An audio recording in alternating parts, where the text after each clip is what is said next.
نحمده ونصلي على رسوله الكريم اما بعد فاعوذ بالله من الشيطان الرجيم بسم الله الرحمن الرحيم رب اشرح لي صدري ويسر لي امري واحلل عقدة من لساني يفقهوا قولي۔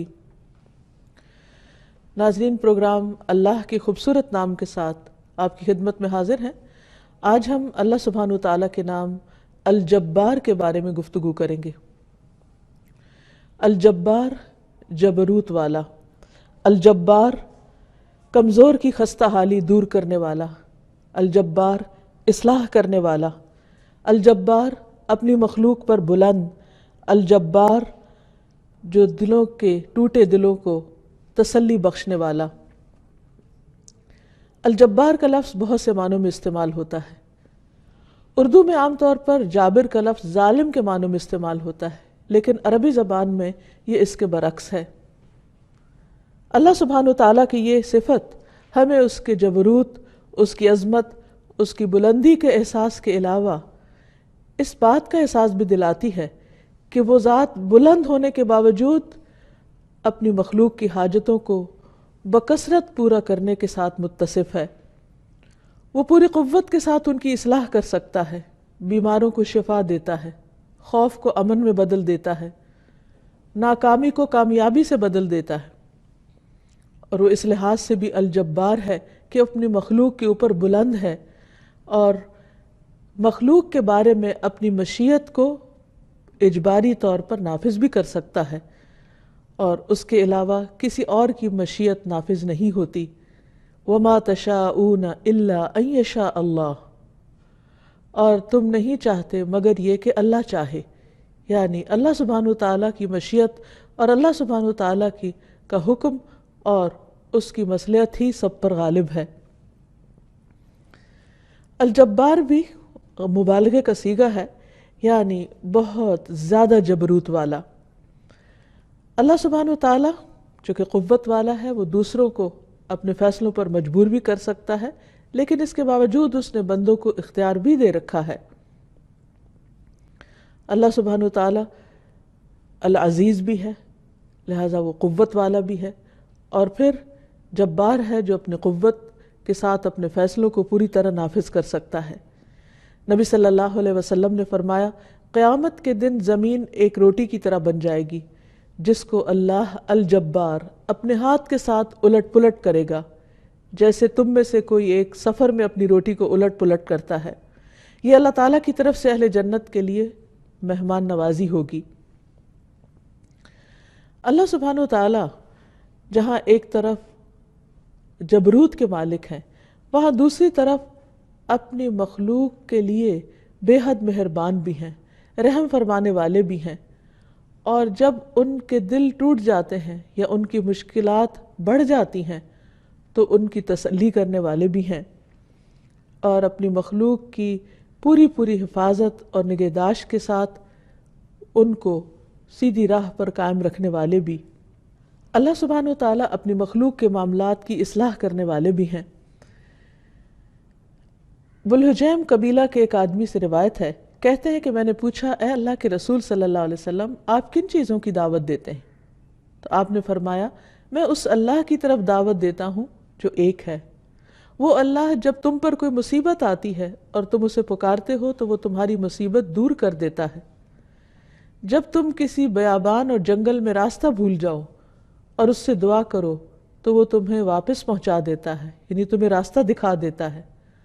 اور جب تم قحط سالی میں مبتلا ہوتے ہو، یعنی بارشیں نہیں ہوتی، اور اس سے دعا کرتے ہو تو وہ پیداوار ظاہر کر دیتا ہے۔ اور یہی کرنے والا دراصل الجبار ہے۔ وہ اپنے بندوں کو خود پکارتا ہے رات کے آخری تہائی حصے میں، اور ان سے خود فرماتا ہے کہ ہے کوئی جو مجھ سے دعا کرے تو میں اس کی دعا قبول کروں، ہے کوئی جو مجھ سے مانگے تو میں اس کو عطا کروں، ہے کوئی جو مجھ سے بخشش طلب کرے تو میں اس کو بخش دوں۔ اسی طرح جب کوئی بندہ بیمار ہو جاتا ہے تو اللہ سبحانہ وتعالیٰ اس کو صحت عطا فرماتے ہیں اور اس کی جسمانی تکلیفوں کی بھی اصلاح فرماتے ہیں، اور اس کے دل کی بھی حالت درست فرماتے ہیں، اس کی پریشانی اور مجبوری کو بھی دور کرتے ہیں۔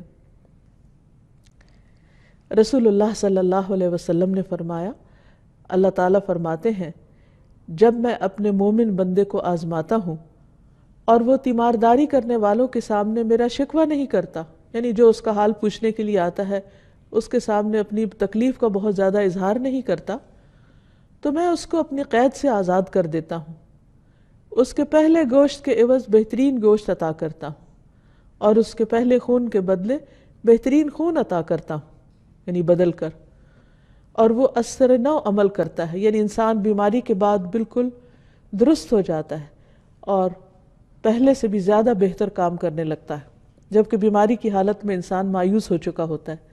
تو بندوں کے ان حالات کی اصلاح کرنے والا کون ہے؟ الجبار۔ اسی طرح بعض اوقات بیرونی حالات انسان کے لیے بہت پریشان کن ہو جاتے ہیں، دنیا کے حالات، ملک کے حالات، شہر کے حالات۔ ایسے تمام مواقع پر بھی انسان کے لیے کیا لازم ہے؟ یہی کہ وہ اپنے رب کو پکارے، اپنے رب سے دعائیں مانگے، کیونکہ اس کا رب الجبار ہے، وہ خوف کو امن میں بدل سکتا ہے، اس لیے ایسے حالات میں اسی کی طرف ہی رجوع کرنا چاہیے۔ پھر اسی طرح الجبار کا ایک معنی یہ بھی ہوتا ہے کہ وہ قوت سے اپنا فیصلہ نافذ کر سکتا ہے، کیونکہ وہ اپنی مخلوق کے اوپر بلند ہے اور سارے اس کے حکم کے تابعدار ہیں، اس کا حکم سب پر غالب ہے، کوئی اس کے فیصلے کو روک نہیں سکتا، کوئی اس کے حکم کے آگے رکاوٹ نہیں ڈال سکتا، وہ جو چاہتا ہے کرتا ہے اور جو نہیں چاہتا وہ نہیں کرتا، کوئی اس کو اس کے کرنے پر مجبور نہیں کر سکتا۔ ابو حامد الغزالی کہتے ہیں کہ الجبار وہ ذات ہے جو اپنی مشیت کو ہر شخص میں اجباری طور پر نافذ کرتا ہے، یعنی اگر وہ کسی کے بارے میں کوئی فیصلہ کرنا چاہے، زندگی کا، موت کا، بیماری کا، عزت کا، ذلت کا، تو وہ اس کو نافذ کر سکتا ہے، کوئی اور اس کو روک نہیں سکتا، اور اس میں کسی اور کی مشیت نافذ نہیں ہوتی، اس کے فیصلے سے کوئی باہر نہیں، یعنی اس کا فیصلہ ہر ایک پر نافذ ہوتا ہے۔ اور اللہ تعالیٰ کی ہستی سے لوگوں کے ہاتھ قاصر ہیں، یعنی کوئی بھی اللہ تعالیٰ پر اپنا فیصلہ نافذ نہیں کر سکتا۔ جبار مطلق وہی اللہ سبحانہ و تعالیٰ ہے، وہ ہر ایک پر جبر کرتا ہے، کوئی اس پر جبر نہیں کر سکتا۔ اللہ حکم نافذ کرتا ہے اور کوئی دوسرا اللہ کے بارے میں حکم نافذ نہیں کر سکتا۔ وَمَا تَشَاءُونَ إِلَّا أَن يَشَاءَ اللَّهُ إِنَّ اللَّهَ كَانَ عَلِيمًا حَكِيمًا، اور تم نہیں چاہتے مگر یہ کہ اللہ چاہے، یقیناً اللہ ہمیشہ سے سب کچھ جاننے والا، کمال حکمت والا ہے۔ پھر یہ بھی بات یاد رہے کہ اس کے غلبے سے کوئی باہر نہیں نکل سکتا، یعنی کوئی اس کے کنٹرول سے باہر نہیں۔ قرآن مجید میں اللہ تعالیٰ فرماتے ہیں یا معشر الجن والانس ان استطعتم ان تنفذوا من اقطار السماوات والارض فانفذوا لا تنفذون الا بسلطان۔ اے جن و انس کی جماعت، اے جن و انس کے گروہ، اگر تم طاقت رکھتے ہو کہ آسمانوں اور زمین کے کناروں سے نکل جاؤ تو ایسا کر کے دکھاؤ، کسی غلبے کے سوا نہیں نکلو گے، اس نکلنے کے لیے بڑا زور چاہیے، اور وہ بھی اللہ کے اذن کے ساتھ۔ پھر اسی طرح یہ ہے کہ اللہ سبحانہ وتعالیٰ کسی کے آگے جواب دہ نہیں، کوئی اس سے پوچھ نہیں سکتا، اس کے فیصلوں کے بارے میں اس کو چیلنج نہیں کیا جا سکتا۔ سورۃ الانبیاء میں اللہ تعالیٰ فرماتے ہیں لا یسأل عما یفعل وہم یسألون، اس سے نہیں پوچھا جاتا اس کے متعلق جو وہ کرے اور ان سے پوچھا جاتا ہے، یعنی وہ پوری طاقت رکھتا ہے کہ لوگوں سے ان کے اعمال کا حساب کرے، اور یہی فرق ہے خالق اور مخلوق میں۔ پھر یہ ہے کہ اس کی مانے بغیر کوئی چارہ بھی نہیں۔ سورۃ فصلت میں آتا ہے ثم استوى الى السماء وهي دخان فقال لها وللارض ائتيا طوعا او كرها قالتا اتينا طائعين۔ پھر وہ آسمان کی طرف متوجہ ہوا اور وہ ایک دھواں سا تھا، تو اس نے اس سے اور زمین سے کہا آ جاؤ، خوشی سے یا ناخوشی سے، یعنی بن جاؤ۔ دونوں نے کہا ہم خوشی سے آ گئے۔ تو اس سے بھی پتہ چلتا ہے کہ کائنات میں جو بھی چیزیں ہیں وہ خوشی اور رغبت سے اللہ تعالیٰ کی اطاعت کرتی ہیں، اور اللہ تعالیٰ نے ان کو جیسا بنانا چاہا، جس شکل میں ڈھالنا چاہا، وہ اسی میں ڈھل گئی۔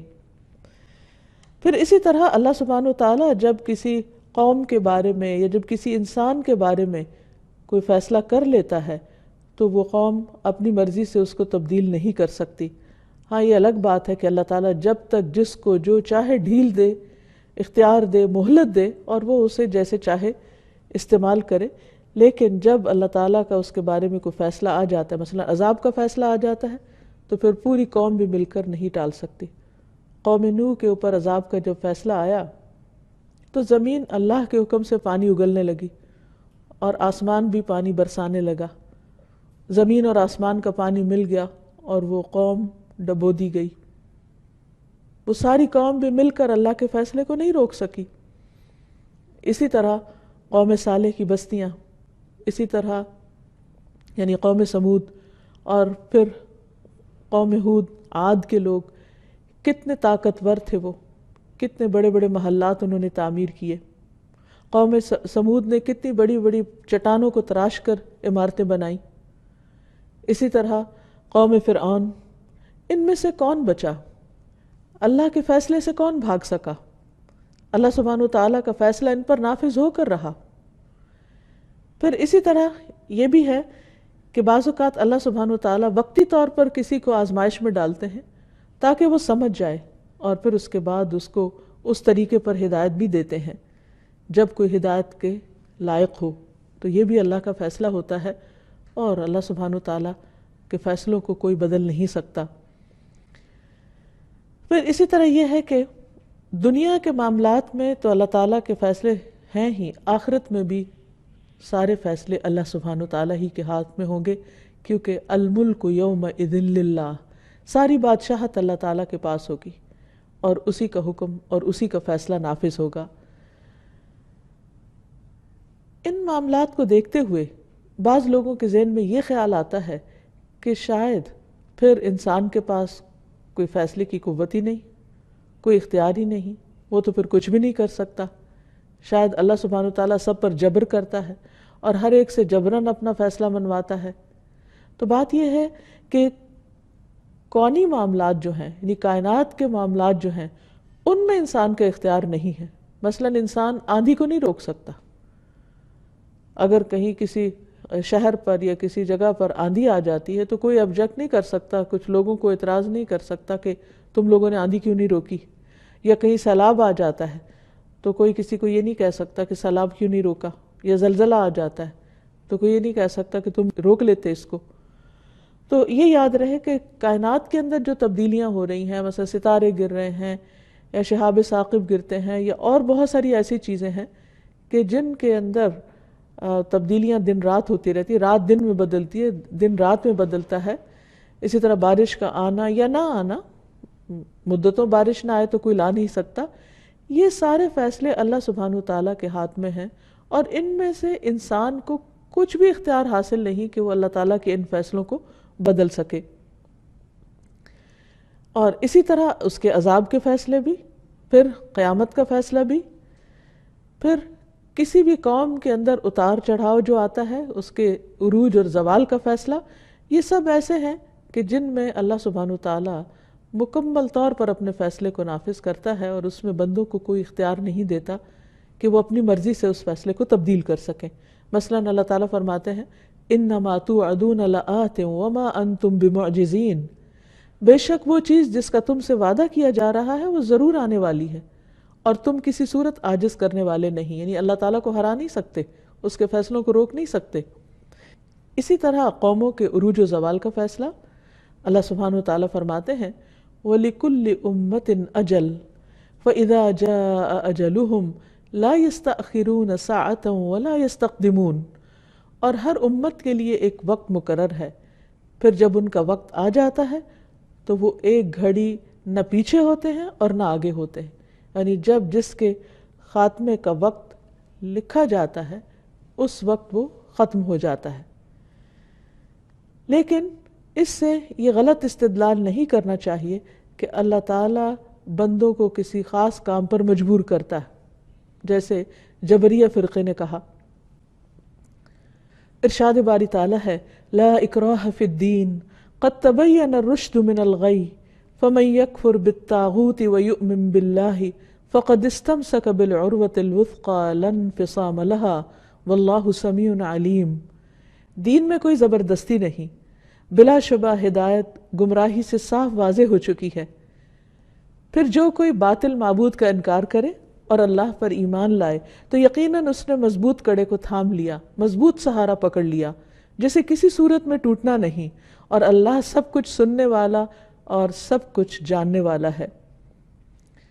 پھر یہ بھی یاد رہے کہ انسان کو اللہ تعالیٰ نے عمل کرنے کا اختیار دیا ہے، اسی لیے جب انسان کو جنت میں بھیجا جائے گا اور انہیں پکارا جائے گا تو اللہ تعالیٰ فرمائیں گے وَنُودُوا أَن تِلْكُمُ الْجَنَّةُ أُورِثْتُمُوهَا بِمَا كُنْتُمْ تَعْمَلُونَ، انہیں آواز دی جائے گی کہ یہی ہے وہ جنت جس کے تم وارث بنائے گئے ہو اس وجہ سے کہ تم عمل کرتے تھے۔ یعنی اگر انسان کے پاس عمل کا اختیار ہی نہ ہو تو اللہ تعالیٰ یہ کیوں فرمائے کہ تمہارے عمل کی وجہ سے تمہیں یہاں اللہ نے اپنی رحمت میں جگہ دی ہے۔ اس سے اس بات کی بھی نفی ہوتی ہے جو عام طور پر سننے میں آتی ہے کہ اگر اللہ چاہے گا تو ہمیں ہدایت دے دے گا، جب اللہ چاہے گا ہم نماز پڑھ لیں گے، اللہ چاہے گا ہم بھی سیدھے رستے پہ چل پڑیں گے، اور وہ دراصل اپنی کوتاہی کا ذمہ دار اللہ تعالیٰ کو قرار دیتے ہیں کہ شاید اللہ تعالیٰ نے ان پر جبر کر رکھا ہے، زبردستی کر رکھی ہے کہ وہ ہدایت کی طرف نہ آئے۔ اللہ سبحانہ وتعالیٰ تو خود بندوں کو ہدایت کی طرف بلاتے ہیں۔ دن میں 5 بار مسجد سے آواز آتی ہے حی علی الصلاح حی علی الفلاح، آؤ نماز کی طرف، آؤ کامیابی کی طرف۔ پھر کیسے ہو سکتا ہے کہ اللہ تعالیٰ بندوں کو نیک کام نہ کرنے دے اور ان کے قدم روک دے، الا یہ کہ بندے ہی نہ چاہیں کہ وہ اللہ تعالیٰ کی طرف بڑھیں۔ پھر اسی طرح ایک اور جگہ پر آتا ہے اللہ تعالیٰ فرمائیں گے ادخلوا الجنت بما کنتم تعملون، تم جنت میں داخل ہو جاؤ کیونکہ تم عمل کیا کرتے تھے۔ تو گویا جو بھی جنت کا طلبگار ہے، جو ہمیشہ ہمیشہ کی کامیابی چاہتا ہے، اس کے لیے لازم ہے کہ وہ نیک کاموں میں جلدی کرے اور سستی کا شکار نہ ہو اور ادھر ادھر کی تعویلیں نہ کرے کہ قسمت میں ہوگا تو نیک بن جائیں گے۔ ایک اور جگہ پر اللہ تعالیٰ فرماتے ہیں وَقُلِ الْحَقُّ مِن رَبِّكُمْ فَمَنْ شَاءَ فَلْيُؤْمِنْ وَمَنْ شَاءَ فَلْيَكْفُرْ، کہہ دیجئے حق آپ کے رب کی طرف سے آیا، یعنی حق، سچ، قرآن، دین کی تعلیم آ چکی ہے۔ اب جس کا جی چاہتا ہے ایمان لے آئے، وہ مان جائے، اور جس کا جی چاہتا ہے کفر کر لے۔ یعنی دنیا میں اللہ تعالیٰ نے انسان کو اختیار دیا ہے ماننے یا نہ ماننے کا، لیکن یہ یاد رکھے کہ ماننے اور نہ ماننے کا انجام بالکل مختلف ہے۔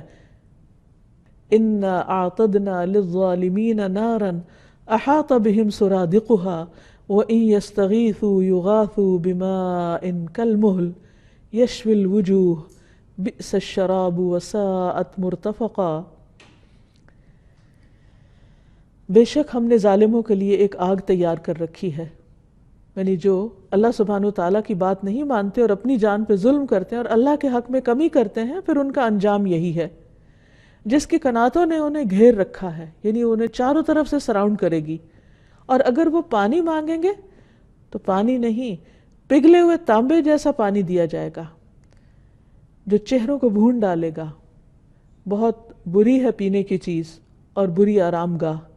لیکن اس کے برعکس جو لوگ اللہ سبحانہ وتعالیٰ کی دی ہوئی چوائس سے نیک کام کرتے ہیں، اچھے کام کرتے ہیں، تو اللہ تعالیٰ فرماتے ہیں ان الذین آمنوا وعملوا الصالحات انا لا نضیع اجر من احسن عملا، بے شک وہ لوگ جو ایمان لائے اور انہوں نے اچھے اچھے کام کیے، بے شک ہم اس کا اجر ضائع نہیں کرتے۔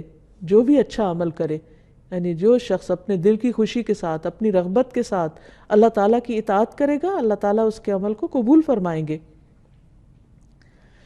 رسول اللہ صلی اللہ علیہ وسلم نے بھی اس کانسیپٹ کو بہت بہترین طریقے سے واضح فرمایا۔ ایک حدیث میں آتا ہے المؤمن القوی خیر واحب الی اللہ من المؤمن الضعیف، طاقتور مومن، قوت والا مومن اللہ کے نزدیک کمزور مومن سے بہتر اور زیادہ پسندیدہ ہے، کیونکہ انسان اپنے ایمان کی قوت سے، اپنی جسمانی قوت سے، عقل کی قوت سے زیادہ اچھے کام کر سکتا ہے۔ وفی کل خیر، ہر ایک میں بھلائی ہے، یعنی ہر مومن میں ہی خیر ہے، لیکن جو مومن قوت والا ہے وہ زیادہ بہتر ہے۔ پھر فرمائے احرص علی ما ینفعک، اس چیز کی حرص کرو جو تمہیں فائدہ دیتی ہو۔ جب فائدے کی بات آتی ہے تو ہم عام طور پر صرف دنیا کا فائدہ سوچتے ہیں، اور دنیا کا تو کوئی نہ بھی کہے تو ہم خود ہی ان چیزوں کے حریص ہو جاتے ہیں جن میں خواہ وقتی فائدہ کیوں نہ ہو. لیکن یہاں دنیا اور آخرت دونوں کے فائدے کی طرف انسان کی توجہ ہونی چاہیے. تو اللہ تعالیٰ فرماتے ہیں احرص علی ما ینفعک واستعن باللہ، اور اللہ کی مدد مانگتے رہو. ولا تعجز، عاجز بن کے مت بیٹھ جاؤ، عاجز مت بنو. یہ نہ کہو کہ اللہ چاہے گا تو ہو جائے گا، نہیں، اٹھو، کوشش کرو. اللہ تعالیٰ نے تمہیں اختیار دیا ہے کام کرنے کا، اس نے تمہارے ہاتھ باندھ نہیں دیے، تمہارے پاؤں روک نہیں دیے کہ تم نیکی کے کاموں کے لیے نہ نکلو. پھر اسی طرح اللہ سبحانہ تعالیٰ نے جہاں کرنے کا اختیار دیا ہے وہاں کسی چیز سے رکنے کا بھی اختیار دیا ہے. اور اگر انسان اپنی چوائس سے نیکی سے رکتا ہے تو اس پر اس کی پوچھ بھی ہے. قرآن مجید میں آتا ہے فی جنات یتساءلون عن المجرمین ما سلککم فی سقر قالوا لم نک من المصلین ولم نک نطعم المسکین وکننا نخوض مع الخائضین وَكُنَّا نُكَذِّبُ بِيَوْمِ الدِّينِ حَتَّى أَتَانَا الْيَقِينَ. جنتوں میں سوال کریں گے مجرموں سے، یعنی اللہ سبحانہ وتعالیٰ جب لوگوں کو جنت اور جہنم میں بھیج دیں گے تو جو لوگ جنت میں ہوں گے وہ جہنم میں جانے والوں سے پوچھیں گے، عن المجرمین، ان سے پوچھیں گے ما سلککم فی سقر، تم جہنم میں کیسے پہنچ گئے، اس آگ میں کیوں پڑے ہو. قالوا لم نک من المصلین، تو وہ کہیں گے ہم نماز پڑھنے والوں میں سے نہیں تھے، ہم نماز نہیں پڑھتے تھے. خود اپنی زبان سے اقرار کریں گے کہ ہماری یہ غلطی تھی. تو اس سے پتہ چلتا ہے کہ انہیں پتہ تھا کہ وہ پڑھ سکتے تھے لیکن انہوں نے جان بوجھ کے نہیں پڑھی، اس لیے ان کا یہ انجام ہوا. وَلَمْ نَكُ نُطْعِمُ الْمِسْكِينَ، اور دوسرا بہت بڑا قصور اور گناہ یہ تھا کہ ہم مسکین کو کھانا نہیں کھلاتے تھے، غریبوں کا خیال نہیں رکھتے تھے، بھوکوں کو نہیں کھلاتے تھے، ضرورت مندوں کی ضرورت پوری نہیں کرتے تھے. تو یہ چیز ہمیں جہنم میں لے آئی. اور تیسری بڑی خرابی کیا تھی، وَكُنَّا نَخُوضُ مَعَ الْخَائِضِينَ، دین کے بارے میں بحثیں کرنے والوں کے ساتھ مل کے ہم بھی بحثیں کرتے تھے، باتیں بناتے تھے. اور یہی بحثیں اور باتیں ہی ہیں دراصل انسان کو بھٹکانے والی، کہ انسان اللہ سبحانہ وتعالیٰ کے بارے میں غلط گمان قائم کر لیتا ہے، دین کے بارے میں غلط رائے قائم کر لیتا ہے، کیونکہ اس نے دین کی اصل بنیاد جو قرآن میں ہے، نبی صلی اللہ علیہ وسلم کی سنت میں ہے، اس کو نہ خود کبھی پڑھا ہوتا ہے، نہ کبھی سنا ہوتا ہے، نہ کبھی جانا ہوتا ہے. اور دین کے بارے میں صرف سنی سنائی باتوں پر ہی اس نے اپنا ایک امیجنیشن قائم کیا ہوتا ہے جزا سزا کے بارے میں، جنت جہنم کے بارے میں. تو یہی غلط فہمیاں اس کے برے انجام کا باعث بنی. اور وَكُنَّا نُكَذِّبُ بِيَوْمِ الدِّينِ، ہم یوم الدین یعنی جزا سزا کے دن کو ہی جھٹلاتے تھے کہ یہ سب لوگوں کی ایسی مولویوں کی باتیں ہیں، ڈراتے ہیں، اور یہ سب خیالی چیزیں ہیں، حقیقت ان کی کچھ نہیں. حتیٰ اتانا الیقین، یہاں تک کہ ہمارے پاس یقین آ گیا، اب اس حقیقت کو ہم فیس کر رہے ہیں، اور اس وقت اللہ سبحانہ وتعالیٰ کے اس فیصلے کو کوئی بھی پلٹ نہ سکے گا. اللہ تعالیٰ کا یہ فیصلہ نافذ ہو جائے گا، کیونکہ دنیا میں اللہ تعالیٰ نے اختیار دیا تھا، آج ان کے پاس اختیار نہیں ہے. اس لیے اپنی سزا کے فیصلے کو نہ کسی کورٹ میں چیلنج کر سکتے ہیں، اور نہ ہی اسے بدل سکتے ہیں، اور نہ ہی اس مشکل سے انہیں کوئی اور نکال سکتا ہے. تو اس لیے انسان کو اس دنیا میں بہت کانشیس ہو کر، کیئرفل ہو کر زندگی بسر کرنی چاہیے. ایک اور جگہ پر آتا ہے من عمل صالحا فلنفسہ، جو اچھے کام کرے گا اپنی ذات کے لیے کرے گا، ومن اساء فعلیہا، اور جو برا کرے گا اس کی بھی ذمہ داری اسی پر ہے. وما ربک بظلام للعبید، اور تیرا رب بندوں پر کچھ بھی قطعاً ظلم کرنے والا نہیں ہے. یعنی ایسا نہیں کہ کچھ لوگوں کو اللہ تعالیٰ نے کہا کہ تم نیک بن جاؤ اور کچھ کو کہا تم برے ہی رہو. نہیں، اللہ تعالیٰ نے دونوں کو چوائس دی اور دونوں کے لیے راستہ واضح کر دیا، اور دونوں کو ہی مختلف طرح کے لیے، دونوں قسم کے لوگوں کو مختلف طرح کے وسائل عطا کیے، عقل دی، سمجھ دی، اور اللہ تعالیٰ نے وحی کے ذریعے ہدایت کا بھی بندوں کے انتظام کیا. اب فمن شاء فلیؤمن ومن شاء فلیکفر، جس کا دل چاہے ایمان لائے اور جس کا دل چاہے انکار کرے. پھر یہ کہ اللہ سبحانہ وتعالیٰ الجبار، جبروت والا، عظمت والا، قوت والا، یہ اس کی شان کو تو زیبا ہے، لیکن بندوں کے حق میں جبار ہونا کوئی پسندیدہ صفت نہیں، کیونکہ بندوں کے پاس نہ وہ علم ہے، نہ وہ حکمت ہے، اور نہ ہی وہ سمجھ ہے. اس لیے اللہ سبحانہ تعالیٰ کے لیے نبی صلی اللہ علیہ وسلم اپنے رکوع اور سجود میں جو دعا کرتے، سبحان ذی الجبروت والملکوت والکبریاء والعظمہ، پاک ہے وہ ذات جو غلبے والی، قوت والی، ملکیت والی، بڑائی والی اور عظمت والی ہے. یعنی اس کے اندر یہ سب کچھ ہے، لیکن اس کے باوجود وہ اپنے بندوں پر ظلم نہیں کرتا. اس کے برعکس جب بندوں کے پاس اس میں سے کوئی بھی چیز آتی ہے، قوت یا غلبہ یا اقتدار یا کسی چیز کی ملکیت، تو عام طور پر وہ دوسرے بندوں کا حق بھول جاتے ہیں. اس لیے بندوں کے حق میں جبار ہونا ناپسندیدہ ہے. اسی لیے اللہ سبحانہ و تعالیٰ فرماتے ہیں كَذَلِكَ يَطْبَعُ اللَّهُ عَلَى كُلِّ قَلْبِ مُتَكَبِّرٍ جبار. وہ لوگ جو اللہ کی آیات میں جھگڑتے ہیں بغیر کسی دلیل کے، جو ان کے پاس ہو، بڑی ناراضگی کی بات ہے اللہ کے نزدیک. یعنی بغیر علم کے اللہ کی آیات کے بارے میں بحثیں نہیں کرنی چاہیے، جھگڑنا نہیں چاہیے. اور ان کے نزدیک جو ایمان لائے وہ بھی اس چیز کو پسند نہیں کرتے. اسی طرح اللہ تعالیٰ ہر متکبر اور سرکش جبار کے دل پہ مہر لگا دیتا ہے. جب انسان ضد میں آ کر، ہٹ دھرمی کا شکار ہو کر اللہ سبحانہ تعالیٰ کے فیصلوں کے بارے میں ناپسندیدگی کا اظہار کرتا ہے یا اس کی کتاب کے بارے میں ایسی حرکت کرتا ہے، تو پھر اللہ تعالیٰ اس کا دل سخت کر دیتے ہیں اور اس کو ہدایت کی توفیق بھی نہیں دیتے. جب انسان اللہ سبحانہ تعالیٰ کی اس صفت کو جان لے، یعنی الجبار ہونے کو، تو اس کے بعد اس کی زندگی میں اس کا اثر نظر آنا چاہیے. اللہ کے اس نام کے ساتھ اللہ تعالیٰ کو پکارنا بھی چاہیے اور اپنے اعمال میں بھی تبدیلی لانی چاہیے.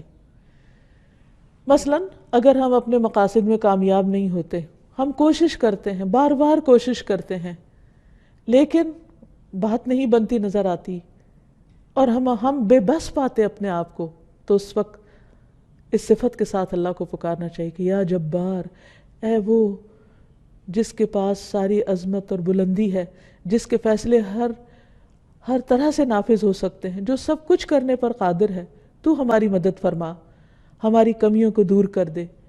ہم اپنی کمزوری کی وجہ سے کسی چیز کو نہیں پا سکتے، لیکن تیرے لیے کوئی بھی چیز مشکل نہیں.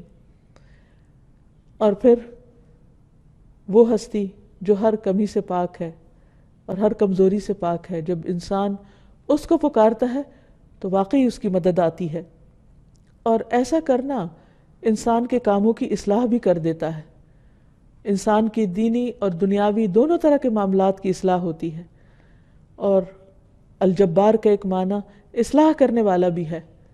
تو اس کے بارے میں نبی صلی اللہ علیہ وسلم نے ہمیں ایک دعا سکھائی ہے، اللہم اصلح لی دینی الذی هو عصمت امری واصلح لی دنیای التی فیہا معاشی واصلح لی آخرتی التی فیہا معادی واجعل الحیاة زیادة لی فی کل خیر واجعل الموت راحة لی من کل شر.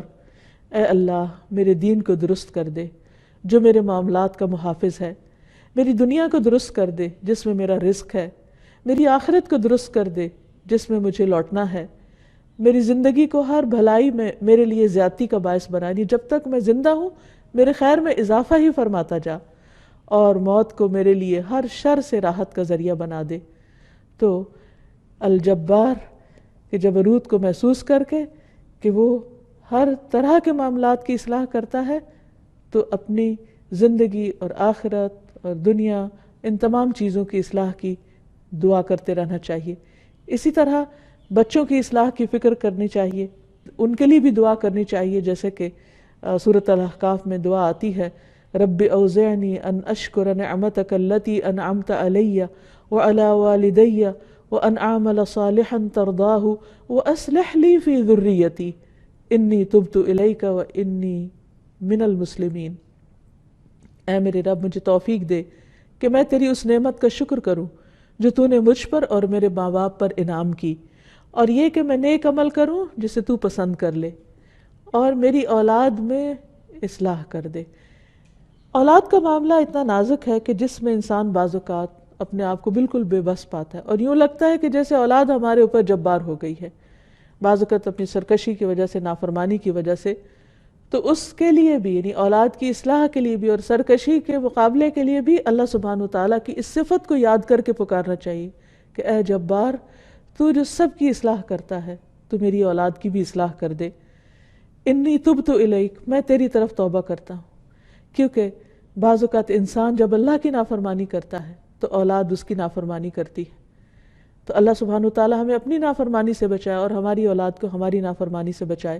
اور اللہ تعالیٰ اپنی نافرمانی سے بھی ہماری اولاد کو محفوظ رکھے۔ وَإِنِّي مِنَ الْمُسْلِمِينَ، اور پھر انسان اس بات کا اقرار کرے کہ اللہ میں فرما بردار ہوں، میں مسلمانوں میں سے ہوں، میں تیرا اطاعت گزار ہوں۔ پھر اسی طرح نماز میں بھی اس وصف سے پکارنا چاہیے۔ ابو امامہ کہتے ہیں کہ میں تمہارے نبی صلی اللہ علیہ وسلم کی جس فرض یا نفل نماز کے بھی قریب ہوا ہوں، میں نے انہیں ان کلمات سے دعا کرتے ہوئے سنا، نہ ان میں اضافہ کرتے ہوئے اور نہ ان میں کمی کرتے ہوئے۔ اور وہ کیا دعا ہے؟ اللہم اغفر لی ذنوبی وخطایای، اللہم انعشنی واجبرنی واہدنی لصالح الاعمال والاخلاق فإنہ لا یہدی لصالحها ولا یصرف سیئها الا انت۔ اے اللہ تو میرے گناہوں اور میری خطاؤں کو معاف کر دے، اے اللہ مجھے تندرست کر دے، میری کمیاں پوری کر دے، اور نیک اعمال اور اخلاق کی طرف میری رہنمائی کر دے، کیونکہ ان کی نیکی کی طرف رہنمائی کرنے والا اور ان کی برائی کو دور کرنے والا تیرے سوا کوئی نہیں۔ یعنی یہ نبی صلی اللہ علیہ وسلم دعا کثرت سے پڑھا کرتے تھے۔ پھر اسی طرح یہ ہے کہ دو سجدوں کے بیچ میں بھی اللہ سبحانہ وتعالیٰ سے دعا کرنی چاہیے، اللہم اغفر لی وارحمنی واجبرنی۔ اسی طرح انسان اپنی عملی زندگی میں خود جابر اور قاہر بننے سے پرہیز کرے، یعنی دوسروں کے اوپر غلبہ پانے کی کوشش نہ کرے یا دوسروں کے ساتھ زیادتی نہ کرے، بلکہ اللہ سبحانہ وتعالیٰ کے احکامات کے آگے جھکتا رہے۔ اور اس کے لیے انسان دنیا کے بڑے بڑے جابروں کے انجام سے سبق پکڑے، کیونکہ اللہ تعالیٰ ہر انسان کو کچھ نہ کچھ دے کر آزماتا ہے۔ بعض اوقات اس کو سوچنے کی قوت دیتا ہے، کبھی بولنے کی دیتا ہے، کبھی لکھنے کی دیتا ہے، کبھی مال کی قوت دیتا ہے، کبھی اولاد سے قوت دیتا ہے۔ تو جو بھی نعمت ہوتی ہے وہ انسان کے لیے امتحان بن جاتی۔ تو شیطان چونکہ انسان کے ساتھ ہے تو بہت دفعہ وہ ان نعمتوں اور ان قوتوں کو غلط راستے پہ ڈالنے کی کوشش کرتا ہے، اور انسان کبھی اس کے بہکاوے میں آ جاتا ہے۔ تو ایسے میں کبھی بھی انسان اپنے کسی اختیار، کسی بھی نعمت کی وجہ سے اگر دوسروں کے اوپر زیادتی کرنے لگا ہے تو اسے رک جانا چاہیے کہ ظلم اور زیادتی کبھی بھی پنپتی نہیں۔ اللہ سبحانہ وتعالیٰ ظالم کو یا جابر کو ایک وقت تک تو مہلت دیتا ہے، لیکن اس کے بعد اس کی رسی کھینچ لیتا ہے اور وہ اپنے ناک کے بل گرتا ہے۔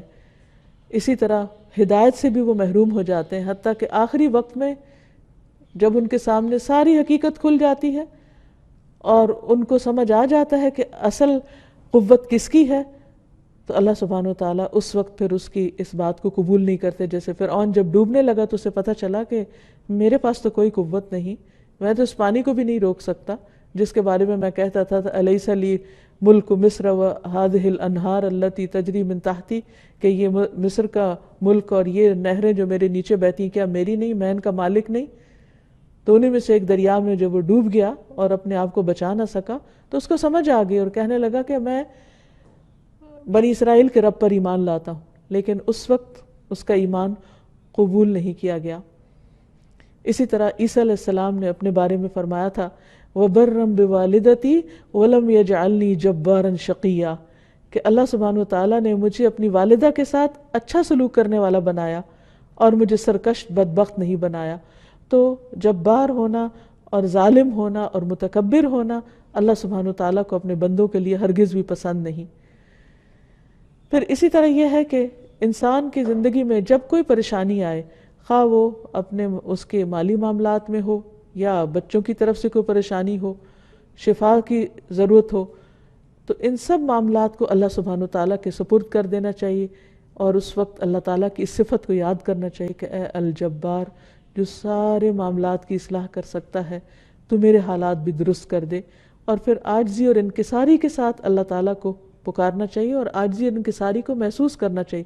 جب کبھی دل میں تھوڑے سے بھی اپنی بڑائی آنے لگے یا تکبر آنے لگے تو فوراً اللہ کا نام الجبار یاد کریں اور پھر بندوں کو خوشی کے ساتھ ان کے حقوق دیں، طاقتور کا حق بھی پہچانیں اور کمزوروں کا حق بھی پہچانیں۔ اور پھر ایک اور چیز یہ ہے کہ انسان جب سرکش لوگوں کی کمپنی میں ہوتا ہے تو اس کے اندر سرکشی آنے لگتی ہے، تو اس کے لیے کیا کرنا چاہیے کہ انسان یتیموں، مسکینوں اور غریب لوگوں کے بیچ میں بھی بیٹھے تاکہ اس کے اندر کی سرکشی دور ہو اور اس کے اندر ایک ایسا احساس ہو کہ وہ اللہ کے سامنے کمزور ہے۔ رسول اللہ صلی اللہ علیہ وسلم اللہ سبحانہ تعالیٰ کا بہت ذکر کیا کرتے.